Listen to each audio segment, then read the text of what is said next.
Mesdames, Mesdemoiselles, Messieurs, chers amis, frères et sœurs, bon sabbat. Ça me fait plaisir de vous voir ce matin au culte.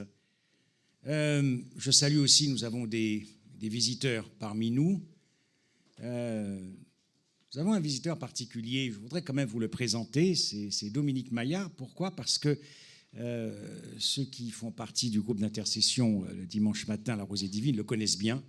C'est un visiteur qui est chaque dimanche avec nous de 7h à 9h. Et que Dieu te bénisse. Merci d'être venu. J'ai un ami aussi qui m'avait fait l'honneur de venir samedi dernier, Jacques Trudeau. J'ai un message pour toi de la part du Seigneur ce matin. Ne tarde pas à le servir, car il a besoin de toi. Il a besoin des hommes comme toi, Jacques. Il y a des hommes qui manquent profondément comme toi. Vous savez que cette année, nous sommes en pré-campagne. L'année prochaine, notre Église, par la grâce du Saint-Esprit, organise une campagne d'évangélisation dans cette ville. Je ne sais pas si ce sera la dernière opportunité pour Versailles. Chaque ministère, devant l'Éternel, aura des comptes à rendre, chers amis. Chaque membre que vous êtes assis là en train de m'écouter aura solennellement des comptes à rendre. Le département de l'évangélisation prend sa part pleinement pour défendre le nom de Jésus-Christ.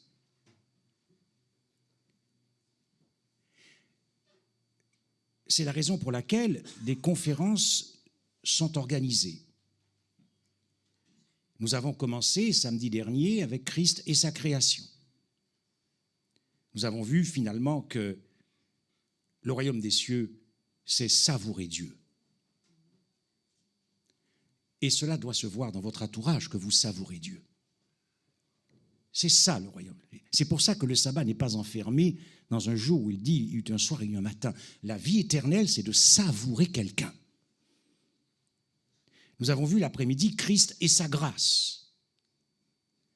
Et nous nous sommes posé la question de savoir, mais jusqu'à quel point nous sommes convaincus que nous sommes sauvés? Jusqu'à quel point nous sommes heureux? Jusqu'à quel point nous vivons en personne sauvée? Dimanche, à 17h30, nous avons vu le Christ et sa foi. Selon ce qui est écrit, c'est ici la patience des saints, ceux qui ont la foi du Christ. Vous avez la possibilité encore, chaque membre de Versailles, d'inviter vos amis à écouter ces messages qui sont encore sur YouTube. Parce que nous sommes en pré-campagne. Et qu'il y a des hommes et des femmes qui ont soif de connaître Jésus-Christ. Aujourd'hui, nous allons aborder le Christ et sa gloire. Et cet après-midi, nous achèverons les conférences à 17h30 sur le Christ et le jugement, joie et paix. Et entre parenthèses, nous verrons pourquoi Babylone est tombée. Ces conférences peuvent être suivies par YouTube cet après-midi à 17h30. Mais je pense qu'en ce jour de sabbat, il est bon que nous puissions nous retrouver en présentiel aussi, afin que l'Éternel puisse voir le zèle de son Église à venir écouter les messages de la fin. Lorsque j'ai préparé ce message, le Christ et sa gloire, je suis fasciné par ce texte de l'Apocalypse. La terre sera éclairée. Je dis, mais Seigneur, avant d'aller prêcher que la terre sera éclairée de sa gloire, est-ce que chaque membre de l'Église adventiste du 7e jour de Versailles éclaire d'abord son propre foyer, avant d'avoir la prétention d'aller éclairer la terre de sa gloire? C'est une sacrée réflexion, vous ne trouvez pas? Je ne sais pas ce que vous en pensez, mais moi, ça me parle.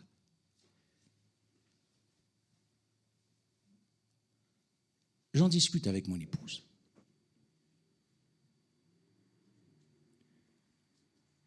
La pire des choses qui pourrait vous arriver à vous et moi, c'est de faire semblant devant l'Éternel.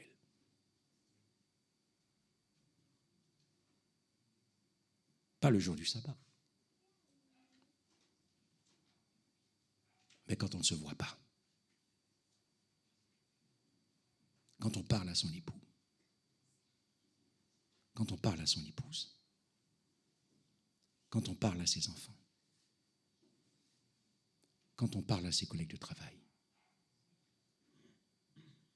quand on n'est pas scandalisé par des mauvaises pensées qui nous ont traversé la semaine.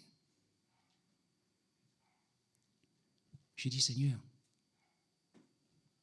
et l'Évangile va éclairer la terre de sa gloire, mais est-ce qu'au moins nous éclairons nos collègues de travail, etc., etc., sans parler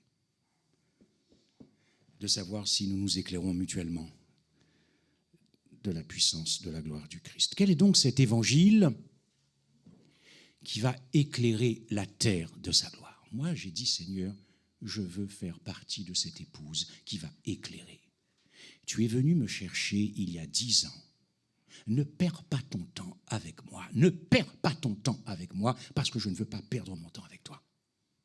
Je veux éclairer la terre de sa gloire selon ce qui est écrit dans Apocalypse 18. Je prends ce texte pour moi.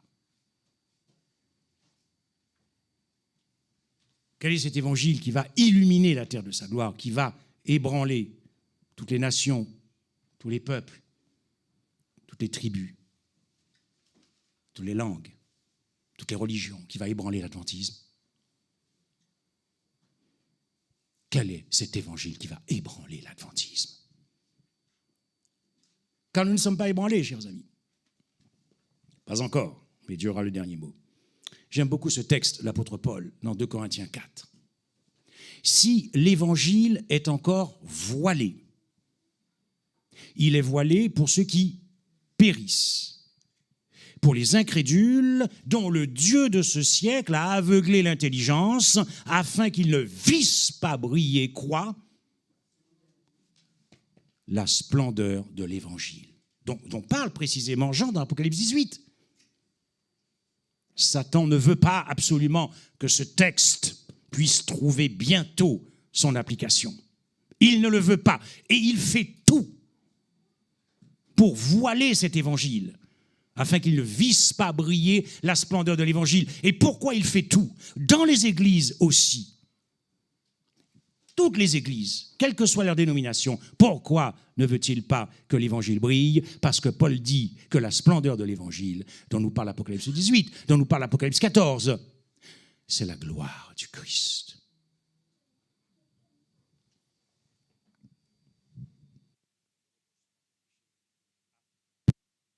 Vous allez... Bon.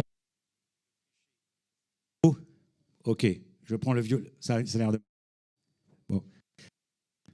Pardon? Ok. On me reproche souvent de ne prêcher que la gloire du Christ. Vous voulez que je prêche quoi d'autre? C'est ceux qui n'ont rien compris à la gloire du Christ. Si vous trouvez un sujet plus puissant, plus profond que la gloire du Christ, on se retrouve après le culte. Autrement dit, cet évangile qui va éclairer la terre de sa gloire, c'est l'évangile qui va proclamer la gloire du Christ. Puisque Paul définit la splendeur de l'évangile comme étant la gloire du Christ, le portrait de Dieu. Le problème, c'est que Lucifer voile cet évangile. De quelle manière Lucifer voile-t-il cet évangile dans le monde? En maintenant le monde dans l'incrédulité et dans l'endurcissement des cœurs, comme il a fait à l'occasion du déluge. Ce qui m'intéresse aussi, c'est de quelle manière Satan tente de voiler ou voile-t-il la gloire du Christ dans les églises?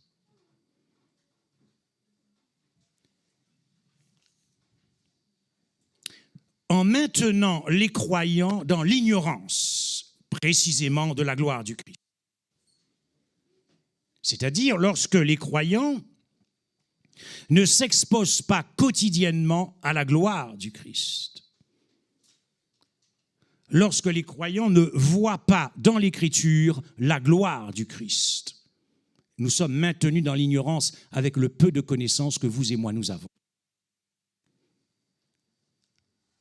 Lorsque nous ne contemplons pas la connaissance de la gloire du Christ. Alors, vous allez me dire, il va fort ce matin, Frédéric, je vais vous donner quelques preuves scientifiques. Comme ça, considérez que dans le temps du cri final, c'est un petit reste de l'église de Laodicée qui retrouvera la vue, parce que Laodicée est spirituellement. Comment donc, si nous sommes... Changer de micro, parce que ça me déconcentre. Je peux prendre le violet? Je n'ai rien contre cette couleur, c'est bon?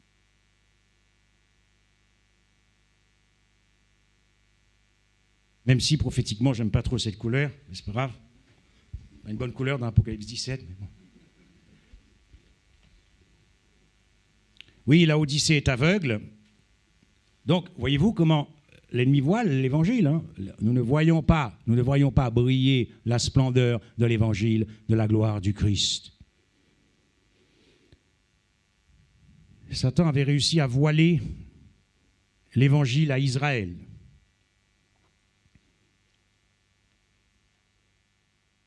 Madame White dit à propos des disciples qui étaient endormis à Gethsémanée que c'était une représentation de l'Église finale. Endormissement diabolique des disciples, pour ne pas précisément contempler la gloire du Christ.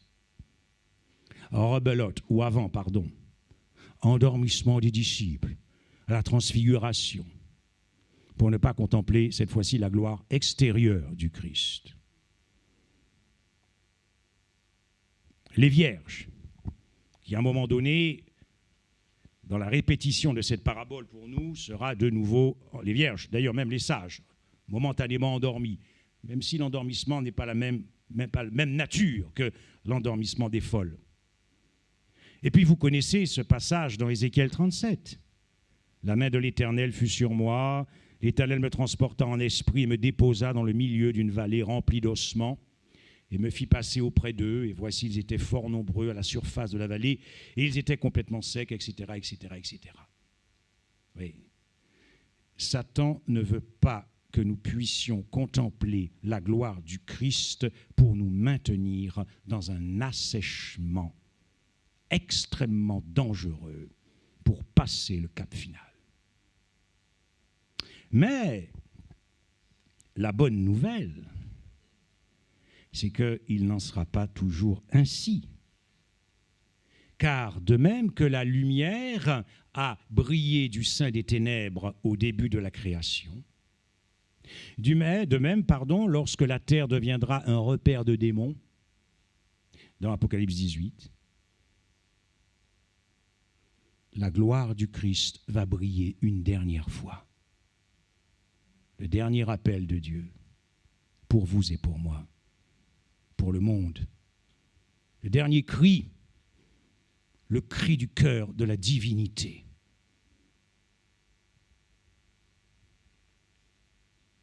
Le dévoilement de la gloire du Christ avant que la gloire n'apparaisse sur les nuées.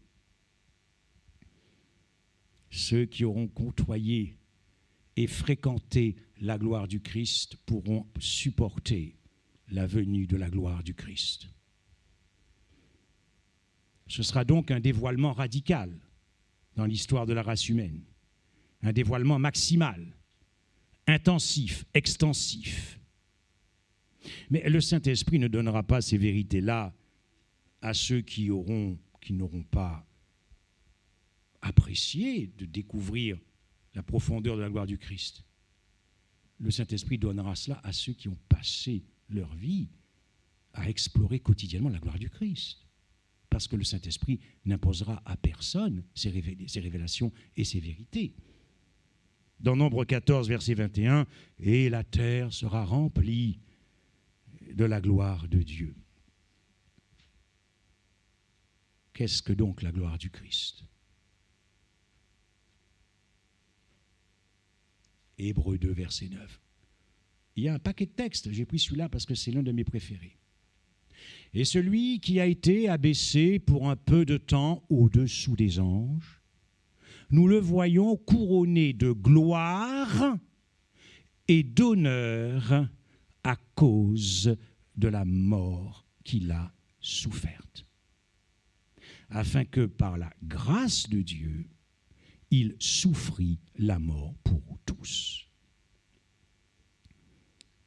Paul nous donne ici ce qu'est la gloire du Christ, qui traverse toutes les Écritures, Ancien Testament, Nouveau Testament. Couronné de gloire et d'honneur à cause de la mort qu'il a soufferte.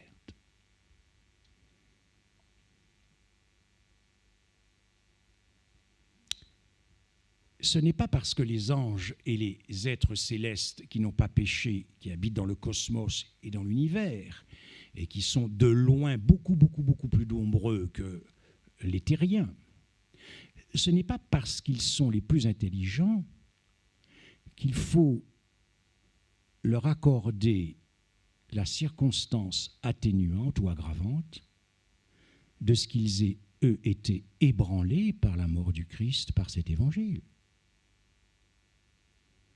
Pourquoi devrions-nous laisser les anges et les mondes habités à continuer encore et encore à fréquenter, à s'exposer à la gloire du Christ, c'est-à-dire le sacrifice du Christ? Et nous alors, les croyants, les chrétiens, et spécialement les adventistes, je crois que ce que Satan ne veut pas que je voie, ce que Satan ne veut pas que vous voyiez, c'est ce que les anges ont vu et compris. Parce que leurs cœurs ne sont plus partagés. Si vous voyez un ange, il va vous parler du Christ, hein. Il ne va pas vous parler d'autre chose. C'est ça la vie éternelle, c'est savourer. Vous avez pensé aux conversations que nous allons avoir au ciel? Marie-Madeleine, mais où l'avez-vous mis? Où il est? Où il est? Où l'avez-vous mis? Où avez-vous mis l'agneau? L'agneau. Quand l'agneau est remonté à l'ascension, Apocalypse 4 et 5, imaginez ces milliards de chantres, ces milliards d'êtres célestes chanter « L'agneau immolé est digne de recevoir la gloire ». La gloire du Christ.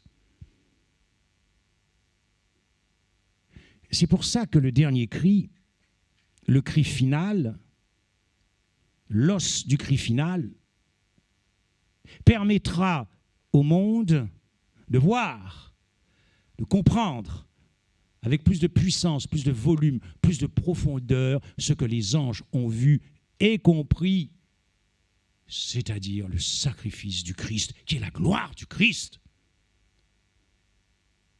Voilà pourquoi le prophète Zacharie dira, dans Zacharie 12, verset 10, « Alors, Dieu a tellement pitié de nous. Je répandrai sur la maison de Juda et de Jérusalem, je répandrai sur Versailles, je répandrai sur l'église adventiste de Versailles un esprit de grâce et de supplication, et enfin, ils tourneront leur regard vers celui qu'ils ont percé, la gloire du Christ. » La gloire du Christ. Je le disais, fréquenter la gloire du Christ, les profondeurs de la gloire du Christ, de l'agneau immolé, pour pouvoir encaisser la gloire, quand la gloire va venir sur la nuée des cieux. Habakkuk 3, verset 4. Observez ce que dit le prophète Habakkuk. Lors du retour du Christ, sa majesté couvre les cieux et sa gloire remplit la terre. C'est comme l'éclat de la lumière, des rayons partent de sa main. Yes. Yes.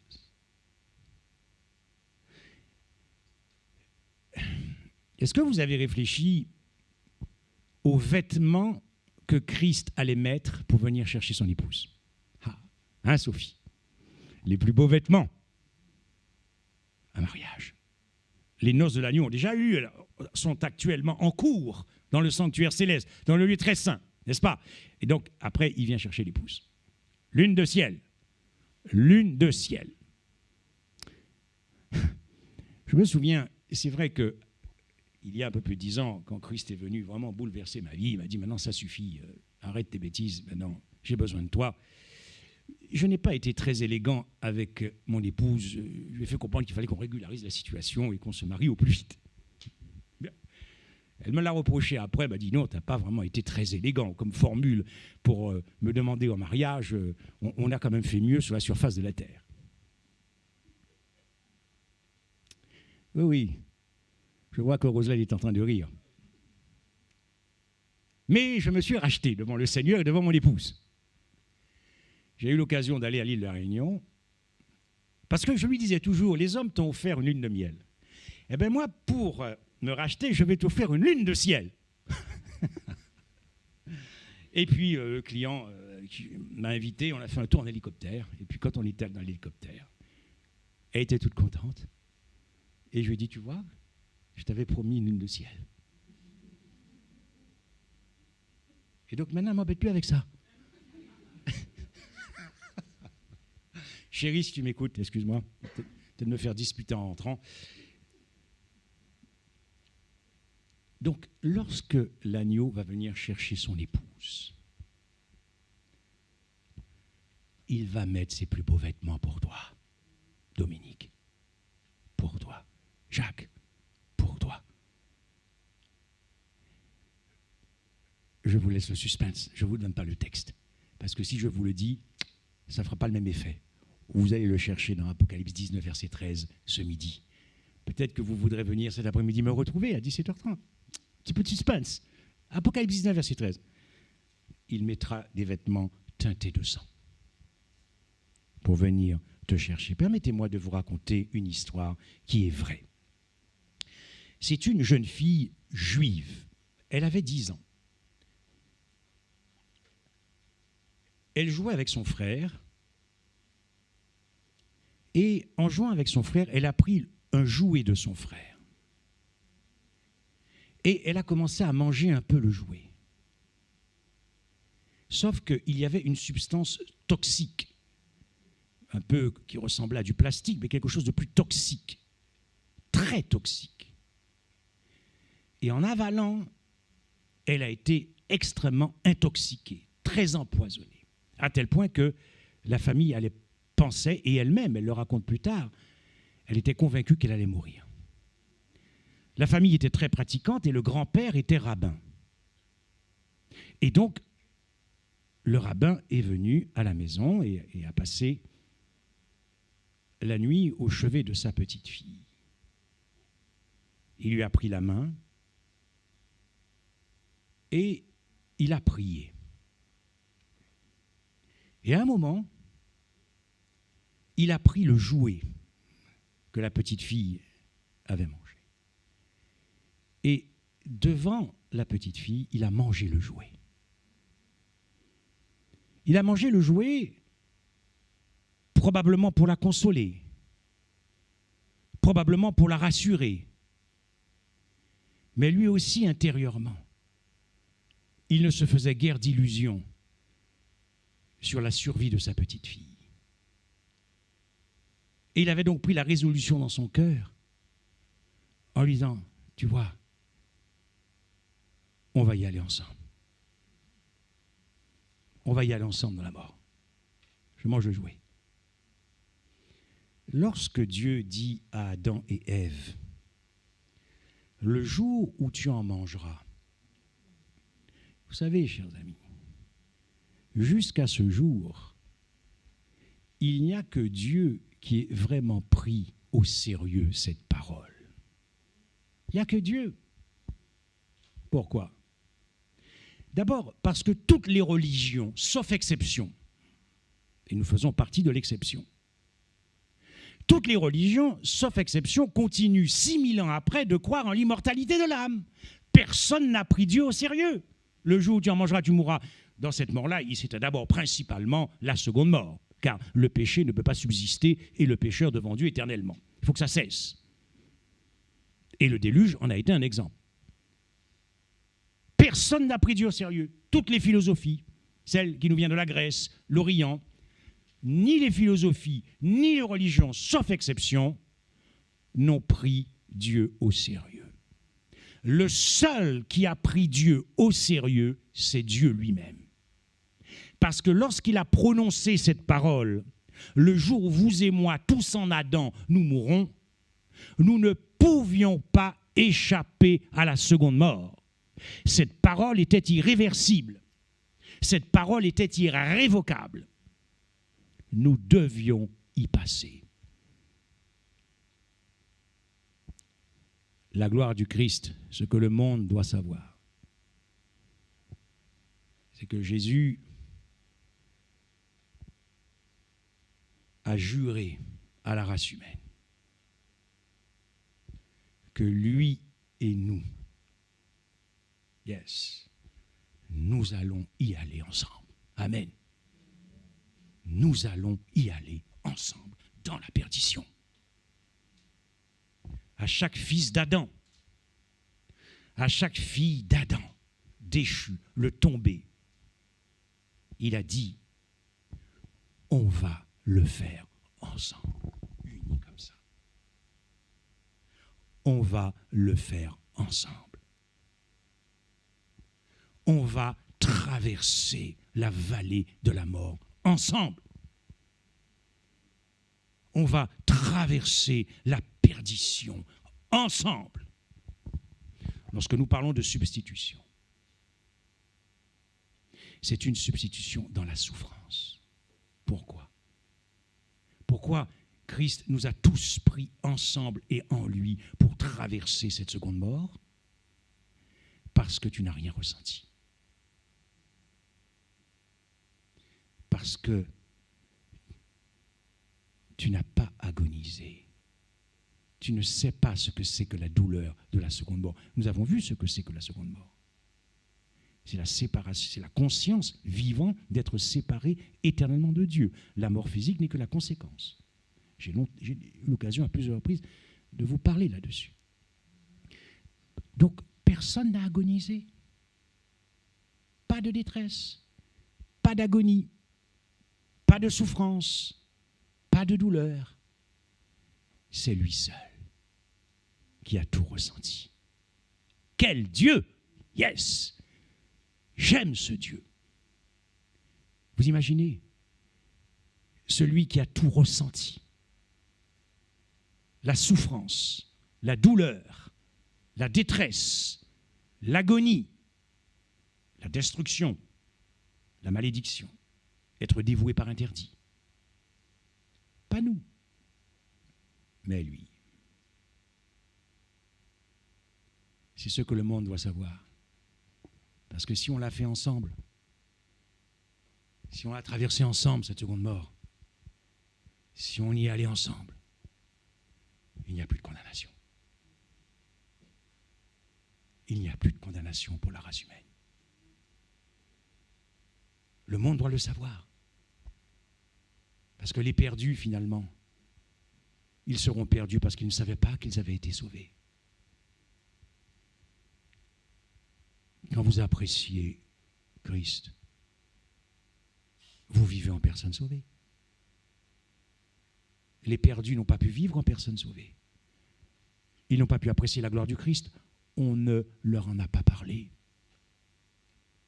On ne leur a rien dit. Tout au plus, on leur a parlé peut-être du sabbat. Et qu'il fallait surtout qu'ils ne mangent pas de porc. Et que peut-être que ce ne serait pas bien qu'ils mettent un bijou quand ils arrivent au temple. C'est tout ce qu'on leur a dit. On ne leur a pas parlé de la gloire du Christ. Comment voulez-vous qu'ils chavirent d'amour pour Christ?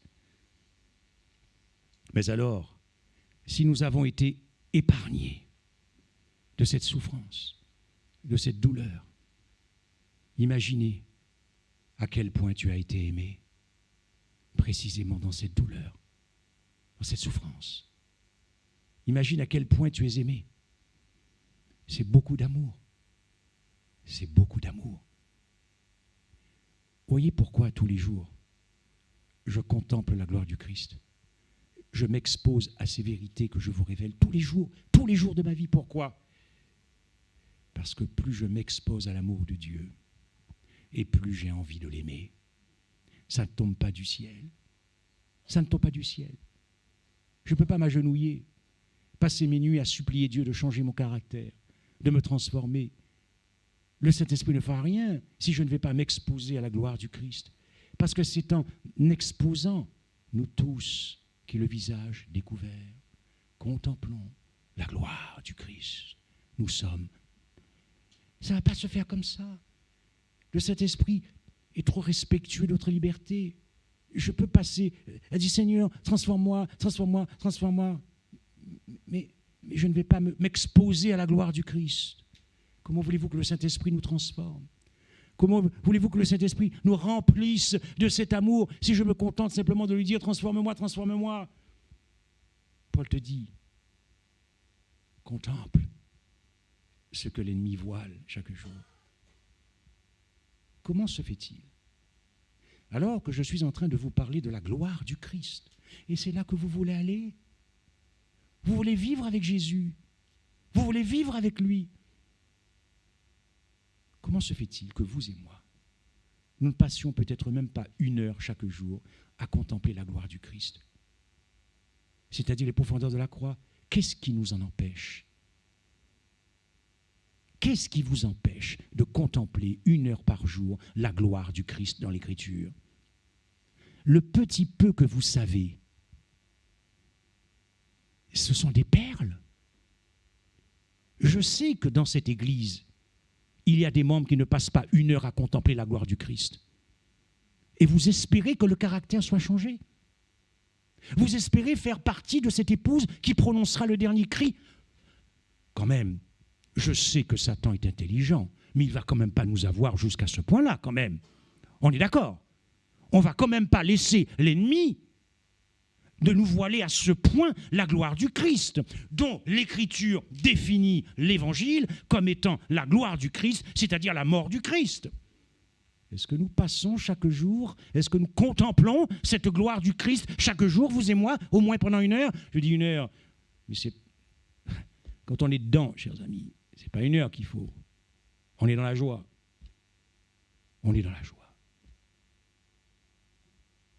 Pour que la terre soit éclairée. Mais d'abord, pour que mon époux soit éclairé, pour que mon collègue de travail soit éclairé, pour que l'Église soit éclairée, avant d'aller éclairer le monde, avant d'aller éclairer Versailles l'année prochaine. Donc, puisque nous avons été épargnés et que c'est lui qui a souffert, c'est que tu es l'être le plus désireux, le plus précieux de toute éternité. La divinité avait joué en disant non, ce serait scandaleux que Frédéric ressente la malédiction de la seconde mort. Ce serait trop scandaleux que Jacques Trudeau s'expose, ressente la seconde mort. Ce serait trop scandaleux que Dominique Maillard ressente la seconde mort. Ce serait trop scandaleux pour que chacun d'entre nous, Sophie, Muriel, Rosélène, Noé, Ambre, puisse ressentir la seconde mort. Dieu a dit, mais ce serait trop indigne de les laisser souffrir à notre place. Yes. Pourquoi ce manque de reconnaissance, chers amis? Pourquoi avons-nous si peu de reconnaissance? Pourquoi avons-nous si peu faim et soif de la parole de Dieu quand il y a des conférences qui parlent sur le dernier cri? Voyez-vous comment l'Évangile veut nous voiler en nous donnant toutes sortes de préoccupations, même le sabbat? Dieu a dû faire un choix. Ça n'a pas été facile pour Dieu.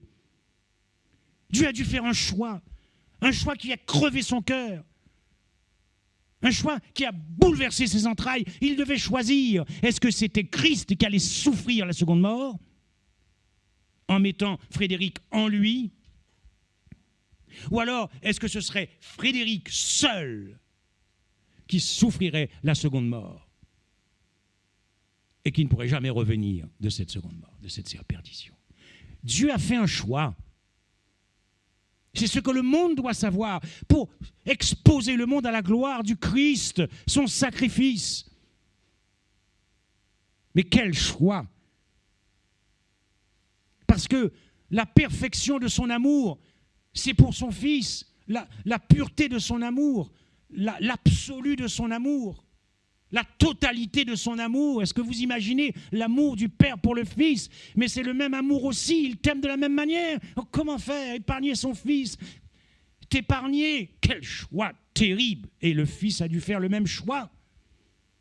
Quel choix terrible! Mais la divinité a fait le choix.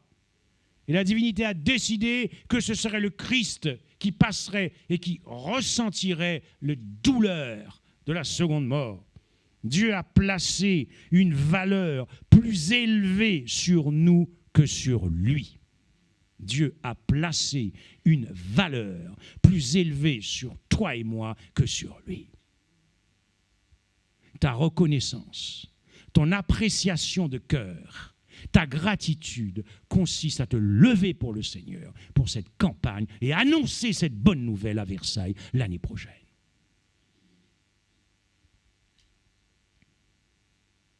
J'ai déjà raconté cette petite histoire, veuillez m'excuser, mais peut-être que pour certains, c'est la première fois qu'ils écouteront cette histoire, pour comprendre ce choix. Une jeune mère de 28 ans, qui vient de perdre son mari, qui a une fille de, on va dire, de 3-4 ans et un garçon de 5-6 ans, ont décidé un dimanche matin de faire un petit tour à la mer dans une barque. Et puis voilà qu'à un moment donné, alors qu'elle se trouve à peu près à 70 mètres du rivage, des vents violents, une tempête surgit et la barque va chavirer. Au début, elle va nager jusqu'à s'épuiser. Et ces deux petits ne savent pas nager, jusqu'à ce qu'elle n'en peut plus.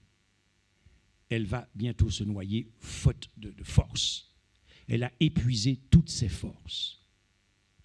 Elle va réaliser que pour sauver soit son fils ou sa fille, il faudra qu'elle fasse un choix.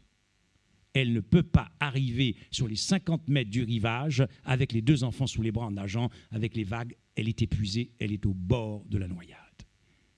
Elle regarde sa fille, elle regarde son fils. Quel sera son choix? Je sais qu'il y a beaucoup de mamans ici. Mais le choix eût été le même pour le papa. Elle a dû faire un choix qui lui a crevé son cœur et marqué pour le reste de sa vie. Qu'auriez-vous fait? C'est un scandale de devoir choisir. C'est inhumain. C'est inhumain. Choisir qui? Mon fils ou ma fille? Et alors qu'elle a laissé le fils et qu'elle est partie avec sa fille, son fils l'a regardé, il a compris et il lui disait: maman, maman, pourquoi m'as-tu abandonné?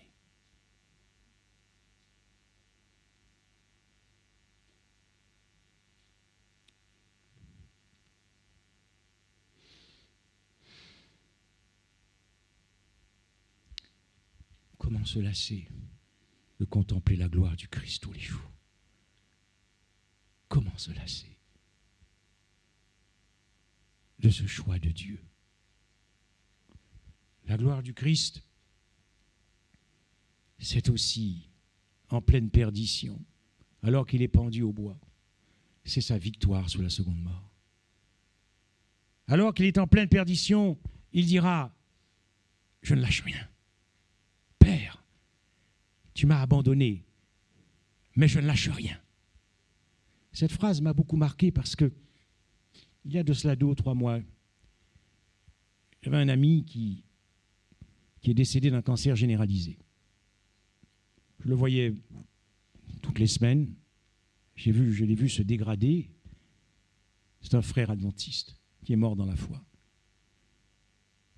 Et la dernière fois que je l'ai vu, je pressentais que ce serait la dernière fois que je le voyais. On s'est regardé. Et il m'a fait comme ça. Il m'a dit, Frédéric, on ne lâche rien. On ne lâche rien. Le combat de la foi, c'est ce que Christ a mené. Père, je suis maudit, mais je ne lâche rien. Père, je suis perdu, mais je ne lâche rien. Père, je ne vois plus au-delà de la tombe, mais je ne lâche rien. Je ne lâche rien pour toi, je ne lâche rien pour Versailles, je ne lâche rien, je ne lâche rien, je ne lâche rien. Il a triomphé par la foi. Il a continué à faire confiance en son Père en pleine désespérance. Alors qu'il n'y avait plus la moindre espérance dans la vallée de la perdition. Conscient qu'il était perdu puisque c'était notre mort et que nous étions en lui, il n'a rien lâché et il a triomphé par la foi et il a triomphé par l'amour. Et parce qu'il a triomphé de la seconde mort à la croix, la résurrection du Christ est la preuve qu'il a triomphé de la seconde mort. Amen. Yes. Ça, c'est la gloire du Christ à laquelle je m'expose chaque jour durant des années pour pouvoir aimer Jésus plus et ne pas tomber dans une tiédeur décrite par la Odyssée car je ne veux pas accomplir cette prophétie. Pour ne pas tomber dans l'assèchement du cœur, tout en venant chanter, louer, prier, etc., etc. Mais, et je vais conclure, la gloire du Christ est encore quelque chose de plus exceptionnel. Enfin, plus exceptionnel que la croix, c'est difficile, au moins équivalent. Car les êtres célestes ont chanté « Digne est l'agneau » de recevoir la gloire, de recevoir la puissance et de recevoir la force. Puissance, force, la gloire aussi s'est manifestée dans la puissance du Christ, dans sa force. Puissance du Christ, force du Christ, alors qu'il était dans la même faiblesse que Frédéric Michel. Pourquoi ? Demeurer l'agneau sans tache et sans défaut durant tous les jours de son incarnation.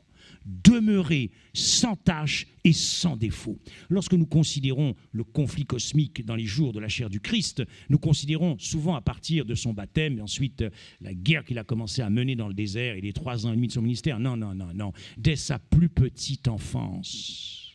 Lorsqu'il est écrit dans Hébreux 5, c'est avec des cris de larmes et des supplications et de requêtes dans les jours de sa chair. Il a dû apprendre l'obéissance. Ça n'a pas commencé à son ministère. Dès sa plus petite enfance, il s'est battu chaque seconde de sa vie. Il s'est battu chaque seconde de son existence pour demeurer l'agneau sans tache et sans défaut. Revêtu de notre humanité souillée, revêtu de notre humanité charnelle, revêtu de notre humanité corrompue, revêtu d'une humanité qui était programmée pour pécher chaque seconde, il est demeuré sans tache et sans défaut. L'univers a glorifié la gloire du Christ. Amen. Demeurer sans tache et sans défaut pour nous sortir de la perdition. Quelle gloire! Oui, parce qu'il y avait la loi du péché qui était en lui, qui ne l'a pas constitué pécheur, mais elle était en lui. Cette loi du péché, qu'est-ce que c'est?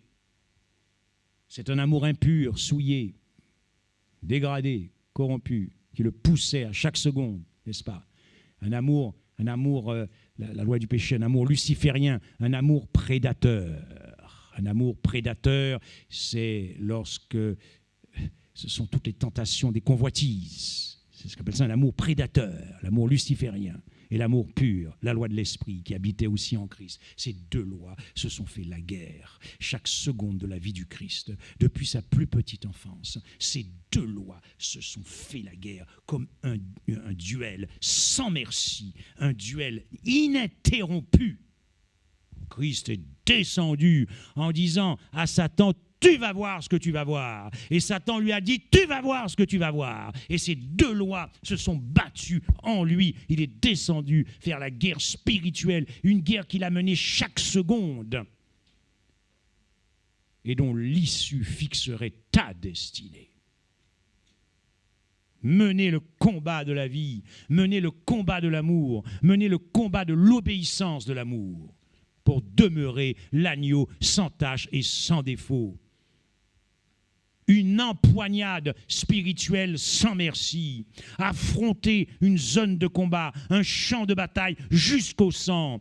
Il est venu demeurer sans tache et sans défaut dans une humanité déchue pour décapiter en lui la loi de l'orgueil, pour décapiter en lui la loi de la vanité, pour décapiter en lui la loi de l'égocentrisme, pour décapiter en lui la loi de l'égoïsme. C'est ce que signifie écraser la tête du serpent. Car à la croix, Lucifer n'est pas mort. Il faut qu'on se mette d'accord sur ce que signifie écraser la tête du serpent. La mentalité, l'état d'esprit, le mode de vie, c'est ce que nous parlerons cet après-midi pour comprendre le jugement et la chute de Babylone. Il est descendu pour libérer la race humaine de la dictature luciférienne. Sommes-nous libres? Puisqu'il est venu, comprenez bien que pour annoncer la gloire du Christ et rendre témoignage à cette gloire, l'épouse qui poussera le dernier cri aura été libérée de la dictature luciférienne, c'est-à-dire de l'égocentrisme et de la loi du moi. La loi du moi, c'est ce qu'il y a de plus dangereux dans l'univers. Il est resté sans tache et sans défaut. L'échec, pourtant, était en vue à chaque seconde. Imaginez chaque seconde du Christ depuis sa plus petite enfance, à l'âge où tu as, à ton âge. Une seule mauvaise pensée, une seule mauvaise pensée, une seule mauvaise parole, une seule mauvaise action. Considérez ça depuis sa toute petite enfance. Une toute petite infidélité à l'égard de Dieu, une toute petite, Seigneur. On est entre nous, on s'est compris. Une toute petite infidélité. Un seul mouvement de colère. Un seul petit écart au principe de l'amour agapé, au principe de l'amour récède. Et vous et moi, c'était terminé. Est-ce que vous imaginez le combat que Christ a mené pour demeurer sans tache et sans défaut depuis sa plus petite enfance? Un seul péché trouvé en lui, et c'en était terminé pour la race humaine, et c'en était terminé pour la famille divine. Comment vous et moi pouvons-nous vivre sans Dieu? Comment vous et moi pouvons-nous vivre sans contempler la gloire du Christ chaque jour et être émerveillés et être les êtres les plus heureux dans un monde qui bascule dans un malheur sans fin? Quand nous réfléchissons à cet agneau qui est resté sans tache et sans défaut, rien que pour moi, rien que pour toi et pour la gloire du Père, car il était le portrait de Dieu, et que nous réfléchissons avec la facilité avec laquelle nous succombons, quel combat Christ a-t-il dû mener? Quel combat? Nul n'a mené ce combat. Il a été mené par ton prince, ton héros, celui qui est venu te sauver. Il a mené le combat. Il est venu comme un agneau. Il est venu comme une colombe. Il est venu comme un ver de terre pour mener le combat de la vie, le combat de l'amour, c'est-à-dire démontrer un Dieu qui avait décidé de t'aimer coûte que coûte, quoi que cela lui coûte, à tout prix et à n'importe quel prix, malgré notre tiédeur, malgré notre indifférence. Ça, quel Dieu! Quel Dieu! Quel Dieu! Mais ce n'est pas tout, la gloire. Car, après avoir dans sa vie condamné le péché, après avoir décapité la loi du péché, l'égoïsme, la vanité, l'égocentrisme, écoutez ceci, c'est la conclusion, c'est le dessert.